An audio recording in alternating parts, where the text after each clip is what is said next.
Salve, salve, nação santista, eu sou o Guilherme Campos, esse aqui é o canal de Santos e primeiramente deixa seu like, comenta aí no vídeo, se inscreve no canal, fala aí o que você achou desse Santos 2, Vasco 2, que pra mim foi mais um jogo que a gente merecia ter vencido e aí a gente acabou não saindo com os 3 pontos, assim como no jogo anterior contra o Flamengo. Tem muita gente que vai criticar aí o VAR. Eu acho que o VAR ele atuou corretamente nos dois lances. Realmente eu acho que o Veríssimo dá condição pro Felipe Bastos, o pé dele tá esticado ali e a linha lá que eles fazem mostrou isso. E o Alisson tá realmente com o braço aberto, coisa que ele não pode, tá? Já não é a primeira vez que isso acontece no Santos e não é a primeira vez que isso acontece com ele. Foi um erro mais do Alisson do que do VAR. O que não pode é demorar 1 milhão de anos para o juiz entender que que o gol foi legal ou que foi pênalti, que a bola bateu na mão do Alisson. Não pode demorar tanto tempo assim, porque isso esfria o jogo, deixa o jogo mais parado. Vamos parar de falar de VAR agora, vamos falar sobre o jogo. Bom, eu gostei mais uma vez da atuação do Santos. Claro que eu achei que contra o Flamengo atuou melhor, conseguiu finalizar mais. Contra o Vasco começou jogando bem, começou controlando ali um pouco o meio de campo do Santos. O Santos, com o passar do tempo, começou a administrar mais e aí consegue o seu gol aí, uma linda jogada do Soteldo individual, foi muito bem ali, achou o Veríssimo foi de cabeça. E aí, a partir desse momento o Santos começa a pressionar mais o Vasco, começa a chegar mais perto do segundo gol. E aí o que acontece quando o Santos está chegando perto do segundo gol? Chega o Felipe Bastos e acaba com a nossa festa, acaba com a graça. Chega lá e empata o jogo no finalzinho do primeiro tempo. Deu uma gelada, mas no segundo tempo o Santos volta o mesmo estilo de jogo, bem parecido com o do primeiro, marcando muito bem na saída de bola do Vasco. Isso fez gerar muitas faltas ali na entrada da área, que o Santos criou chances de bola parada, inclusive sai o gol do Marinho, um golaço de bola parada, incrível assim o gol do Marinho. O goleiro nem pulou porque não tinha o que ele fazer. E o Santos pressionava, você vê até o Sanches empurrava junto com o Raniel ali. E aí o Vasco tinha que sair com passes arriscados. E aí sempre o Pituca estava sempre ali na cobertura. No segundo tempo, quando entra o Luan Pérez também rouba uma bola que gera um lance perigoso do Sanches. Do Santos. O Sanches praticamente não teve lance perigoso faz 1 milhão de anos. O Santos muito bem aí nessa marcação-pressão. Aquele mesmo esquema do jogo contra o Flamengo, os laterais fechando pelo meio, faltou um pouco mais a percepção deles abrirem pelas laterais, pela linha de fundo, dando profundidade para o time, para ter aquele passe da linha de fundo para trás, como aconteceu naquele gol anulado do Raniel. Faltou um pouco isso aí, tanto para o Pará, tanto para o Felipe Jonathan. O Pará participou mais do jogo que o Felipe Jonathan ficou um pouco mais subido, tanto que depois foi até substituído do Giamota, que também foi substituído, durou acho que nem 2 minutos em campo. Basicamente foi isso, o Santos continuou pressionando aí, sai o gol do Marinho, o Santos continua em cima e a postura que a gente quer ver do Santos, uma postura que vai para cima, postura com a saída de bola um pouco melhor que nos outros jogos. Também teve erros. O lance do gol do Vasco no primeiro tempo, o seu Pará e o seu Jobson, eles ficaram olhando pro jogador do Vasco que subiu para escorar a bola pro Felipe Bastos. Eles não subiram, eles não pularam. De novo a bola parada, eu não aguento mais falar de bola parada aqui, eu acho que ninguém aguenta mais. O Santos toma gol de bola parada direto. Eu não lembro mais como é que tá a contagem de quantos gols ele tomou de bola parada, mas eu sei que é alta, porque isso acontecia com o Sampaoli, isso acontecia com o Gesualdo muito, e tá acontecendo com o Cuca também. Gol de bola aérea, que os caras não pulam na bola, eles ficam olhando pra bola e deixam o jogador livre, e a hora que eles veem, eles só olham. A hora que ele vê, o cara tá aqui do lado dele, ele só olha o cara subir, cabecear, escorar pra outro jogador que tá vindo. É isso que acontece, todo jogo acontece isso. Alguns lances a gol, outros não, mas vocês podem analisar que todo jogo tem um lance desse, que o jogador do time sobe sozinho, porque os jogadores do Santos estão olhando pra bola e não olham pro jogador chegando.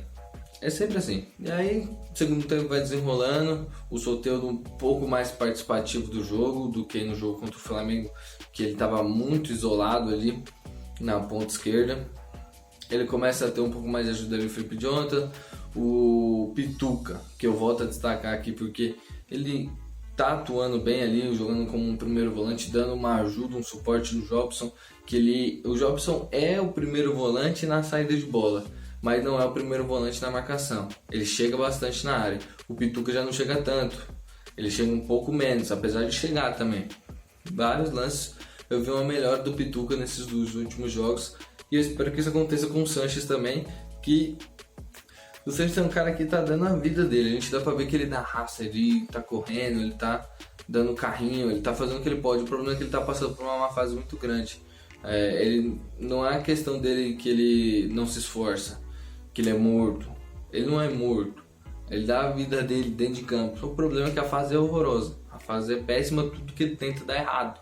Mas ele sempre tá correndo, sempre tá marcando, se dedicando. Agora se tá fazendo certo, já é outra parada, né? Eu gostei aí do Marinho, apesar de ele ficar um pouco sumido ali no primeiro tempo. No segundo tempo ele ficou mais ativo, ele caindo bastante pro meio. O Soteldo nem tanto assim, o Soteldo ficando mais preso na esquerda. O Raniel, felizmente, ele não teve um grande jogo assim para se destacar. E acho que ele perdeu algumas bolas de pivô que ele deveria ter um raciocínio mais rápido. O que ele protegia, ele parava, protegia e ele demorava muito para decidir o que ele ia fazer. E aí já chegava dois jogadores do Vasco, ou um só, e desarmava ele com uma certa facilidade, criando um contra-ataque para a equipe do Vasco. E quando ele faz o pivô, o Santos sai no contra-ataque. Se ele perde a bola nesse pivô, o Santos está exposto ali. E isso aconteceu bastante no Raniel. E a bola não chegou muito nele, não teve muitas chances, não criaram chances para ele. E aí chega no gol do Vasco, segundo gol, que o Alisson, vou falar um negócio pra você, eu não te conheço, você deve ser um cara muito firmeza, a gente sabe que você tem um amor pela camisa do Santos, mas não dá pra você ter essas atitudes tão irresponsáveis e querer ser titular do Santos. Não tem condição. Eu não sei o que passa na cabeça de alguns jogadores do Santos que parece que eles não sabem muito bem a regra. Porque contra o Palmeiras o Alisson, o braço aqui, aí vai o outro no jogo contra o Flamengo, o Jobson. O Marinho faz um puta golaço, o cara estica o bração. Pra quê? Pra que esse braço? Não tem necessidade. E hoje a mesma coisa, pra que o cara vai pular assim, vô? Vai decolar, pô? Vai abrir voo? O que é? Não tô entendendo. Pra que abrir o braço assim? Não precisa. Não precisa, sobe assim, sobe com o braço fechado ou com o braço normal. Agora não, abre o braço assim, a bola bate no braço dele e parece que eles não entendem. Vão ter que fazer uma aula de PowerPoint lá no CT do Santos, lá abrir o PowerPoint bonitinho, chamar um juiz. Eles não sabem regra, que não pode subir com a mão assim, não pode fazer assim, não pode esticar o bração, que nem eu falei do Jobson. Vai ter que fazer uma aula com eles de regra, porque eles não têm noção, eles jogam futebol, eles não sabem a regra do próprio esporte que eles jogam, porque é isso que passa pra gente. E aí, mais uma vez, comprometeu a vitória do Santos, um erro besta, um erro grotesco de um jogador que foi responsável. Para as notas dos jogadores agora, João Paulo, ele pouco foi exigido, o lance do pênalti não tinha o que ele fazer. A bola foi num canto muito forte, ele ainda acertou o canto. Assim como ele acertou contra o Palmeiras, ele quase catou. Dessa vez era muito difícil ele catar. Eu vou dar um 7 para ele, porque não foi muito exigido, mas nas vezes que foi ele saiu bem, ele protegeu bem ali o gol. O Pará, vou ficar ali com 5. Ele tentou apoiar ali no ataque, mas não foi tão efetivo como no jogo contra o Flamengo. Na defesa, o Vasco chegava algumas vezes com o Catatal ali pelo lado dele, assim como o Felipe Jonathan, que eu vou dar um 4 para ele. Achei ele um pouco sumido do jogo, ele tentava infiltrar pelo meio, mas a bola não estava chegando nele, parecia que não estava participando do jogo, tanto que ele é substituído. Agora é a zaga, né?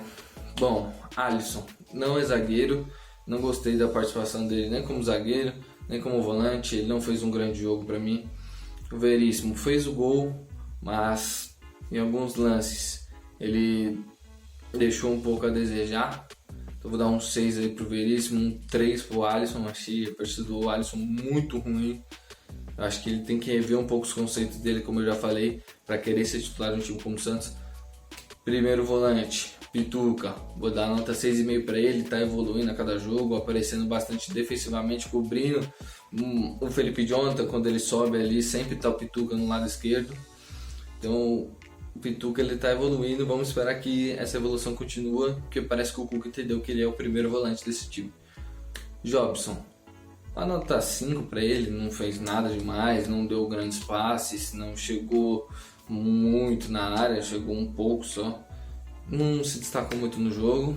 E o Sanches eu vou ter que dar um 5 para ele também, apesar de toda a raça dele, toda a vontade, a qualidade técnica dele prejudica um pouco não, prejudica muito o jogo do Santos, que depende muito desse jogador, que é o Carlos Sanches, que foi o principal jogador do Santos ano passado. Marinho, um pouco mais ou menos no primeiro tempo, não gostei muito, achei que ele estava meio sumido. No segundo tempo ele vem caindo mais pelo meio, ele dá a opção, ele faz um golaço, então tem como dar um menos que um 8 para ele, jogou demais. Aí vamos pro Soteldo. Na ponta esquerda eu vou dar um 7 para ele, deu uma assistência, ele fez grandes jogadas, buscando sempre ele de fundo, cortando pro meio. Ele deu trabalho muito ali pra zaga do Vasco. A maioria das chances que o Santos criou foi no lado do Soteldo. E é isso aí, nação. Espero que vocês tenham gostado. Deixa o like, se inscreve no canal. Tamo junto e falou.